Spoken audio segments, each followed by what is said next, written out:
Because it's exposed, or because everyone will see it, or because everyone will hear about it. Yeah. Talking about attempting things, I mean, you're currently studying, right? You're learning. Yes.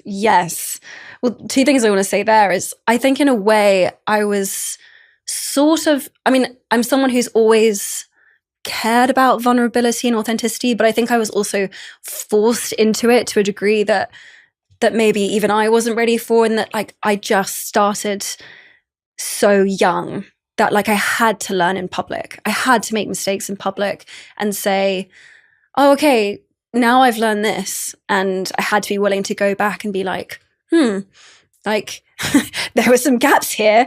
And here's what I know now. And I think I agree with you. I think it's becoming increasingly difficult to learn in public and continuing to learn. I mean, I think that's one of the reasons why I have gone back to school and why I continue to do it, is because I want to make sure that I have things to say that are worth saying.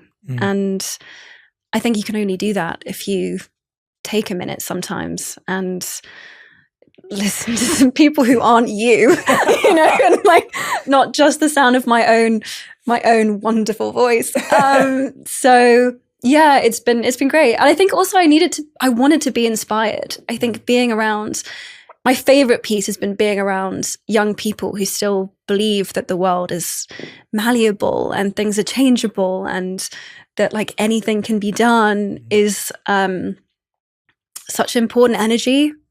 There's so much dystopian fiction at the moment, and dystopian movies. It's all dark. It's so dark. And I'm just like, what happened to thinking about the utopia? What happened to like planning for the best case scenario? Like where did we lose vision, excitement, imagination, possibility? So I think it's been it's been wonderful to be around young people and just to sit there and listen, frankly. Yeah. Do you ever, you clearly read so much. Do you have to take yourself away to do it in order to be able to do it?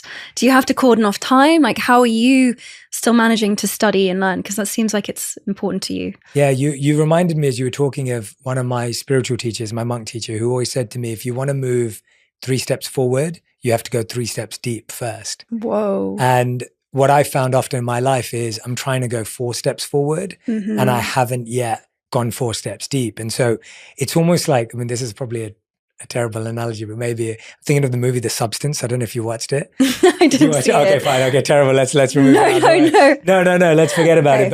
But it's that idea of like every extra step you take when you haven't learned and you haven't experimented and you haven't attempted is taking away from your ability to move forward. Wow. And sometimes I think when we feel stuck, or when we think things are not moving or they're not progressing, it may be a sign to say, well, pause and go deeper for a second, or pause and go inward for a second. And so to me, hearing that from you, I find that, and I definitely fail at this all the time. There are so many times I'm trying to push more forward than I've gone deep. And so whenever I notice that myself, and I notice that I'm just kind of trying everything and nothing is working, it's actually just the universe and self saying to me, go read, go study. And so I found that I've had to really carve out time to make time to do what I love, which is to read and study. But I found that I'm someone who doesn't love 30 minutes a day. I'm not that kind of a reader.